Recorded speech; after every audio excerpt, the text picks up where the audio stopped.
Hello, ഇന്ന് ഞാൻ വന്നിരിക്കുന്നത് നല്ലൊരു കേക്ക് റെസിപ്പിയുടെ വീഡിയോ ആയിട്ടാണ്. ബട്ടർസ്കോച്ച് കേക്കിൻ്റെ റെസിപ്പി ആയിട്ടാണ് വന്നിരിക്കുന്നത്. അപ്പോൾ ഓവനൊന്നും ഇല്ലാതെ ഈ ഒരു ബട്ടർസ്കോച്ച് കേക്ക് നമുക്ക് എളുപ്പത്തിൽ എങ്ങനെയാണ് തയ്യാറാക്കിയെടുക്കാൻ നോക്കാം. അപ്പോൾ ഇതിനൊട്ടും സമയം കളയാതെ നമുക്ക് വീഡിയോയിലോട്ട് പോകാം.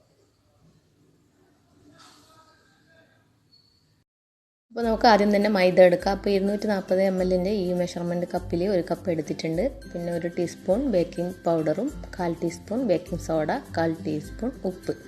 പിന്നെ ഇതിലോട്ട് ചേർക്കാൻ പോകുന്നത് കോൺഫ്ലോർ ആണ്. അപ്പോൾ ഈ കോൺഫ്ലോർ 2 ടീസ്പൂൺ എടുത്തിട്ടുണ്ട്. അപ്പോൾ നിങ്ങളടുത്തുണ്ടെങ്കിൽ ഇത് ചേർക്കുക, ഇത് ഓപ്ഷണലാണ്. പക്ഷേങ്കിൽ ഇത് ചേർത്താൽ നല്ലൊരു സോഫ്റ്റ് ഉണ്ടാവും നമ്മളെ കേക്കിന്, അല്ലെങ്കിൽ സോഫ്റ്റ് ഉണ്ടാവും. എന്നാൽ ഇത് കൊടുത്താൽ കുറച്ചും കൂടെ ഒന്ന് സോഫ്റ്റായി കിട്ടും. അപ്പോൾ ഇതെല്ലാം കൂടെ നന്നായിട്ടൊന്ന് മിക്സ് ചെയ്ത് കൊടുക്കുക, അല്ലെങ്കിൽ 3 വട്ടമായിട്ട് അരിച്ചെടുക്കുക. പിന്നെ നമുക്ക് വേണ്ടത് 4 മുട്ടയാണ്. അപ്പോൾ 4 മുട്ട ഞാൻ ഇപ്പോൾ എടുത്തിട്ടുണ്ട്. അതിലോട്ട് 1 ടീസ്പൂൺ വാനില എസൻസും 1 ടീസ്പൂൺ ബട്ടർ എസൻസും കൂടെ ചേർത്ത് കൊടുക്കുന്നുണ്ട്. ബട്ടർ സ്കോച്ചിൻ്റെ എസൻസാണ്. ഇതെല്ലാം കൂടെ നന്നായിട്ടൊന്ന് ബീറ്റ് ചെയ്തെടുക്കാം. അപ്പോൾ ഞാനിപ്പോൾ ഇവിടെ ഉണ്ടാക്കുന്നത് 1 kg കേക്കാണ്. അപ്പോൾ അതിനുള്ള മെഷർമെൻറ്റാണ് ഞാൻ പറയാൻ പോകുന്നത്. അപ്പോൾ ഇത് ചെറുതായിട്ടൊന്നിങ്ങനെ പതഞ്ഞ് വരുന്ന സമയത്ത് നമുക്കിതിലോട്ട് മധുരത്തിന് ആവശ്യമായ പഞ്ചസാര ചേർത്ത് കൊടുക്കാം. അപ്പോൾ ഞാനിവിടെ 1/2 കപ്പ് പഞ്ചസാര എടുത്തിട്ടുണ്ട്. അപ്പോൾ പൊടിക്കാത്ത പഞ്ചസാരയാണിത്. അപ്പോൾ വലിയ തരിയൊക്കെ ആണെങ്കിൽ പൊടിച്ചെടുക്കുക. അപ്പോൾ 1 കപ്പോളം ഉണ്ടാവും. പൊടിച്ച പഞ്ചസാരയാണെങ്കിൽ 1 കപ്പോളം ഉണ്ടാവും.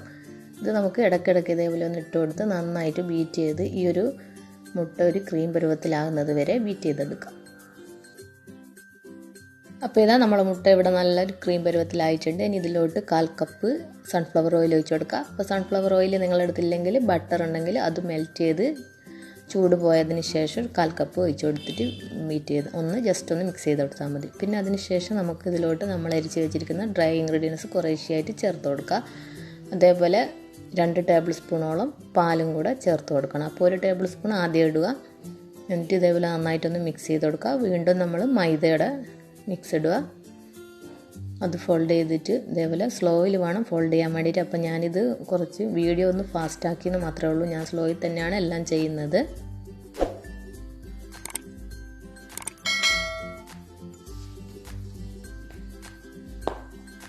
എന്നിട്ട് 2ാമത്തെ ടേബിൾ സ്പൂൺ പാലും കൂടെ ചേർത്ത് കൊടുത്ത് ഇതൊന്ന് നന്നായിട്ടൊന്ന് മിക്സ് ചെയ്തെടുക്കാം നമുക്ക് സ്ലോയിൽ തന്നെ. അപ്പോൾ ഇതാ നമ്മളെ കേക്കിൻ്റെ ബാറ്റർ ഇവിടെ റെഡി ആയിട്ടുണ്ട്. ഇനി ഒരു 8 ഇഞ്ചിൻ്റെ പാൻ എടുത്തിട്ടുണ്ട്.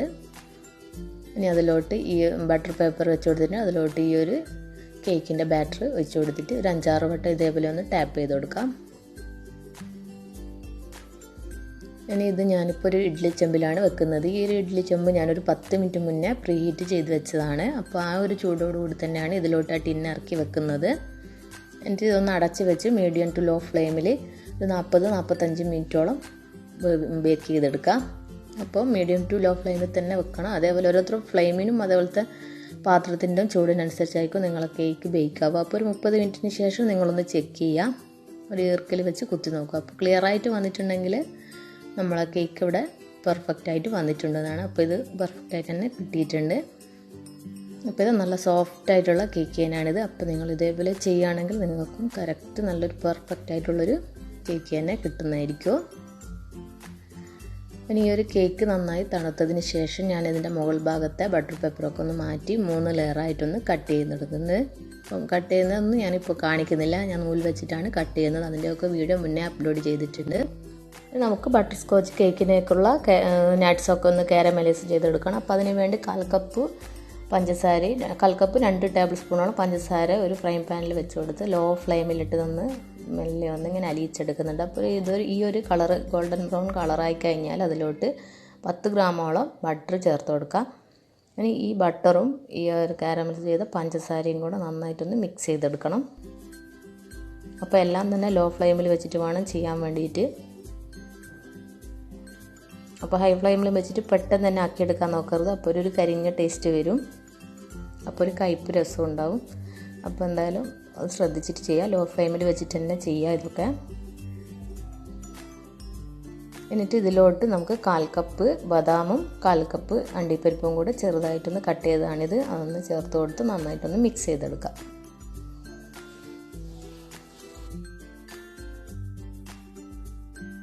മിക്സ് ചെയ്തെടുത്തതിന് ശേഷം നമുക്കിത് കൗണ്ടർ ടോപ്പിലോ അല്ലെങ്കിൽ ഒരു ബട്ടർ പേപ്പറിലോ വെച്ച് ഇതേപോലെ ഒന്ന് പ്രസ് ചെയ്ത് ചെറുതായിട്ടൊന്ന് പരത്തിയെടുക്കുക.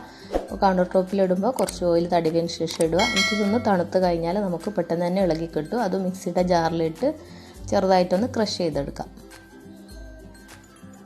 അപ്പോൾ ഞാനിതിവിടെ തണുക്കാൻ വെച്ചിട്ടുണ്ട്. നമുക്ക് ഈ ഒരു സമയം കൊണ്ട് നമ്മളെ കേക്കിനേക്ക് ആവശ്യമായ വിപ്പിംഗ് ക്രീം ഒന്ന് വിപ്പ് ചെയ്തെടുക്കണം. അപ്പോൾ അതിന് വേണ്ടി ഞാൻ 1.25 കപ്പ് വിപ്പിംഗ് ക്രീം എടുക്കുന്നുണ്ട്. അപ്പോൾ ഫിയോണയുടെ വിപ്പിംഗ് ക്രീമാണ് ഞാൻ ഉപയോഗിക്കുന്നത്. അപ്പോൾ ഇതിൽ ഓൾറെഡി പഞ്ചസാരയുണ്ട്. അപ്പോൾ അതുകൊണ്ട് എക്സ്ട്രാ പഞ്ചസാരയൊന്നും ആഡ് ചെയ്യേണ്ട. ഇതിലോട്ട് ചെറിയൊരു കളറിന് വേണ്ടിയിട്ട് ഞാൻ ഈ യെല്ലോ കളർ യൂസ് ചെയ്യുന്നുണ്ട്, ഒരു ക്രീം കളർ കിട്ടാൻ വേണ്ടിയിട്ട്. അപ്പോൾ ഇതാ നമ്മളെ വിപ്പിംഗ് ക്രീമും ഇവിടെ പെട്ടെന്ന് തന്നെ സ്റ്റിഫായി വന്നിട്ടുണ്ട്. ഇനി നമുക്ക് ഐസിങ് ചെയ്ത് തുടങ്ങാം. അപ്പോൾ ആദ്യം തന്നെ ഒരു ബോർഡ് എടുത്ത് അതിലോട്ട് കുറച്ച് ക്രീം വെച്ച് കൊടുക്കുക. അതിൻ്റെ മുകളിലോട്ടായിട്ട് നമുക്ക് നമ്മൾ കേക്ക് 3 ലെയറായിട്ട് കട്ട് ചെയ്തില്ലേ, അതിൻ്റെ ഏറ്റവും മുകളിലത്തെ ഭാഗം വെച്ച് കൊടുക്കുക. അതിനുശേഷം നമുക്ക് ഷുഗർ സിറപ്പ് കൊണ്ട് വെറ്റ് ചെയ്യുക കേക്ക്. അപ്പോൾ ഈ ഒരു ഷുഗർ സിറപ്പ് 1/4 കപ്പ് പഞ്ചസാരയിലോട്ട് 3/4 കപ്പ് വെള്ളം ഒഴിച്ച് നന്നായിട്ടൊന്ന് മെൽറ്റ് ചെയ്ത് തണുത്തതാണ്. ഇനി അത് ഫുള്ളായിട്ട് വെറ്റ് ചെയ്തതിന് ശേഷം അതിൻ്റെ മുകളിലോട്ടായിട്ട് നമ്മൾ ബീറ്റ് ചെയ്ത് വെച്ചിരിക്കുന്ന ക്രീം വെച്ച് നന്നായിട്ട് ഇതേപോലെ ഒന്ന് സ്പ്രെഡ് ചെയ്ത് കൊടുക്കാം. അപ്പോൾ ക്രീമൊക്കെ വെക്കുന്നത് ഓരോരുത്തരുടെ ഇഷ്ടത്തിനനുസരിച്ച് കട്ടിക്കൂട്ടിയും കുറച്ചൊക്കെ വെച്ച് കൊടുക്കുക. ക്രീം സ്പ്രെഡ് ചെയ്തതിന് ശേഷം നമുക്കിതിൻ്റെ മുകളിലോട്ടായിട്ട് ബട്ടർസ്കോച്ചിൻ്റെ സോസ് ഒഴിച്ച് കൊടുക്കാം ഇതേപോലെ. അപ്പോൾ ഇതാണ് നമ്മളെ കേക്കിൻ്റെ ഹൈലൈറ്റ്. അപ്പോൾ ഇത് എന്തായാലും നിങ്ങൾ ഒഴിക്കാതെ സ്കിപ്പ് ചെയ്യരുത്, ഇത് ഒഴിച്ച് തന്നെ കേക്ക് ഉണ്ടാക്കണം. അപ്പോൾ ഇതിൻ്റെ വീഡിയോ ഞാൻ മുന്നേ അപ്ലോഡ് ചെയ്തിട്ടുണ്ട്, അതാണ് ഇതിൽ ഇൻക്ലൂഡ് ചെയ്യാതിരുന്നത്. അപ്പോൾ വീണ്ടും വീഡിയോ ലെങ്ത്ത് കൂടും. അപ്പോൾ നിങ്ങൾ കാണാത്തവരാരെങ്കിലും ഉണ്ടെങ്കിൽ ആ വീഡിയോൻ്റെ ലിങ്ക് ഞാൻ ഇതിൻ്റെ ഡിസ്ക്രിപ്ഷൻ ബോക്സിൽ കൊടുക്കാം കേട്ടോ. അപ്പോൾ ഈസിയാണ് ഈ ഒരു സോസ് ഉണ്ടാക്കാൻ വേണ്ടിയിട്ട്. ഇനി ഇപ്പോൾ നമുക്ക് അതിൻ്റെ മുകളിലോട്ടായിട്ട് നമ്മളിപ്പോൾ കാരമലൈസ് ചെയ്ത് വെച്ചിരിക്കുന്ന നട്ട്സ് ഇട്ട് കൊടുക്കുക, ചെറുതായി ക്രഷ് ചെയ്തിട്ടുള്ള. ഇനി അതിൻ്റെ മുകളിലോട്ടായിട്ട് നമുക്ക് കേക്കിൻ്റെ നടുവിലത്തെ ആ ഭാഗം വെച്ച് കൊടുക്കാം. ജസ്റ്റ് ഇതേപോലെ ഒന്ന് കൈ കൊണ്ടൊന്ന് പ്രസ് ചെയ്ത് കൊടുക്കുക. വീണ്ടും നമ്മൾ നേരത്തെ ചെയ്ത പോലെ തന്നെ ഷുഗർ സിറപ്പ് കൊണ്ട് മൊത്തമായിട്ട് വെറ്റ് ചെയ്തെടുക്കാം. ക്രീം സ്പ്രെഡ് ചെയ്യുക, പിന്നെ സോസ്,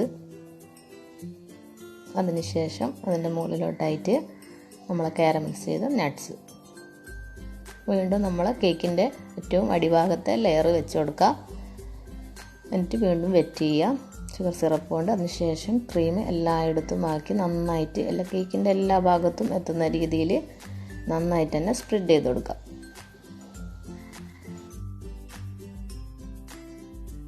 അപ്പോൾ ഇതാ നമ്മളെ കേക്ക് എല്ലായിടത്തും ക്രീം സ്പ്രെഡായി വന്നിട്ടുണ്ട്. ഇനി നമുക്ക് ഇതേപോലുള്ള ചെറിയൊരു കാർഡ് എടുക്കാം. നമ്മളെ ATM കാർഡ് പോലത്തെ കാർഡ് എടുത്ത് ഇതിൻ്റെ സൈഡും മുകൾ ഭാഗമൊക്കെ നന്നായിട്ട് തന്നെ നമുക്ക് ഷേപ്പിലാക്കിയെടുക്കാൻ പറ്റും. അപ്പോൾ അതിന് ഐസിങ് നൈഫൊന്നും വേണ്ട ആവശ്യമില്ല, ഈ ഒരു കാർഡ് മാത്രം മതി നമുക്ക് പെർഫെക്റ്റ് ആയിട്ടുള്ള കേക്ക് ഐസിങ് ചെയ്തെടുക്കാൻ വേണ്ടിയിട്ട്.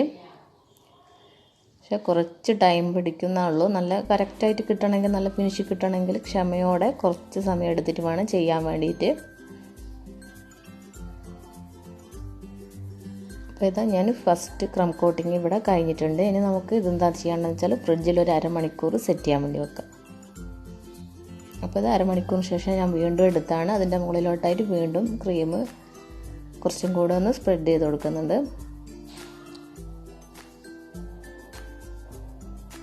അപ്പോൾ നേരത്തെ ക്രം കോട്ടിങ് കുറച്ച് ക്രീമേ സ്പ്രെഡ് ചെയ്തുള്ളൂ. അപ്പോൾ അതുകൊണ്ടാണ് ഇപ്പം വീണ്ടും ഇത്രയും വീണ്ടും എടുക്കുന്നതല്ല. നിങ്ങൾക്ക് ഒരുമിച്ച് തന്നെ ചെയ്യണമെങ്കിൽ ചെയ്യുക, പക്ഷെ ഞാനിപ്പോഴും ഇങ്ങനെയാണ് ചെയ്യാറുള്ളത്. സ്പ്രെഡ് ചെയ്തതിന് ശേഷം നമുക്ക് നേരത്തെ നമ്മൾ ചെയ്ത പോലെ തന്നെ കാർഡ് കൊണ്ട് എല്ലാ ഭാഗവും ഒരേ ലെവലിലായിട്ട് ഷേപ്പാക്കി എടുക്കുക. അതിനുശേഷം ബാക്കിയുള്ള വിപ്പിംഗ് ക്രീം ഞാനൊരു ഐസിങ് ബാഗിലോട്ടാക്കിയിട്ട് ഇതേപോലെ ഒരു ബോർഡർ വരച്ചു കൊടുക്കുന്നുണ്ട്. അപ്പോൾ നിങ്ങൾക്ക് ഇഷ്ടമുള്ള ബോർഡറോ അല്ലെങ്കിൽ ഫ്ലവറോ എന്തെങ്കിലും വരച്ചു കൊടുക്കാം. അതിനുശേഷം ഞാനിതിൻ്റെ മുകളിലോട്ടായിട്ട് കുറച്ച് ബട്ടർസ്കോച്ചിൻ്റെ സോസ് ഒഴിച്ച് കൊടുക്കുന്നുണ്ട്. അപ്പം മറന്നു പോകണ്ട, ഞാനിതിൻ്റെ ലിങ്ക് ഡിസ്ക്രിപ്ഷനിലിടാം. ഇപ്പോൾ നിങ്ങൾ അറിയാത്തവരാണെങ്കിൽ അത് പോയി ഒന്ന് കണ്ടു നോക്കിയിട്ട് ചെയ്യാം കേട്ടോ. അപ്പോൾ ആ ഒരു വീഡിയോയും കൂടെ ഇതിൽ ഇൻക്ലൂഡ് ചെയ്ത് കഴിഞ്ഞാൽ വീഡിയോ നല്ലൊരു ലെങ്ത് ആയിപ്പോവും. അപ്പോൾ അതുകൊണ്ടാണ് അത് ഒഴിവാക്കിയത്. അപ്പോൾ ഓൾറെഡി സെപ്പറേറ്റ് ഞാൻ ഇതിൻ്റെ വീഡിയോ ചെയ്തിട്ടുമുണ്ട്. അപ്പോൾ ഇത് ഞാൻ ഇതിൻ്റെ താഴത്തെ ബോർഡറിലോട്ടായിട്ട് നമ്മളെ കാരമലൈസ് ചെയ്ത നട്ട്സില്ലേ, അതൊന്ന് ചെറുതായിട്ട് മിക്സിയിലിട്ട് പൊടിച്ചതാണ്. അപ്പോൾ അതൊന്ന് ഇതേപോലെ ഒന്ന് ബോർഡർ ചെയ്ത് കൊടുക്കുന്നുണ്ട്. അപ്പോൾ അതെല്ലാം നിങ്ങൾക്ക് കേക്കിന് മുകളിൽ സൈഡ് മൊത്തമായിട്ട് ചെയ്യണമെങ്കിൽ അങ്ങനെയും ചെയ്യാം, അതും നല്ല ഭംഗിയാണ്. പിന്നെ ഞാൻ ബാക്കി വന്നിട്ടുള്ള സോസ് ഇതിൻ്റെ സൈഡിലോട്ടായിട്ട് ഇതേപോലെ ഒന്ന് ഒഴിച്ചു കൊടുത്തിട്ടുണ്ട്. അപ്പം നമ്മളെ ബട്ടർ സ്കോച്ച് കേക്ക് ഇവിടെ റെഡി ആയിട്ടുണ്ട്. അപ്പോൾ എല്ലാവർക്കും ഇഷ്ടമായില്ല, എന്തായാലും ഒന്ന് ട്രൈ ചെയ്ത് നോക്കുക. നമുക്ക് കടകളിൽ നിന്ന് വാങ്ങുന്നതിനേക്കാൾ നല്ല ടേസ്റ്റ് തന്നെ വീട്ടിലുണ്ടാക്കിയെടുക്കാൻ പറ്റുന്നതാണ്.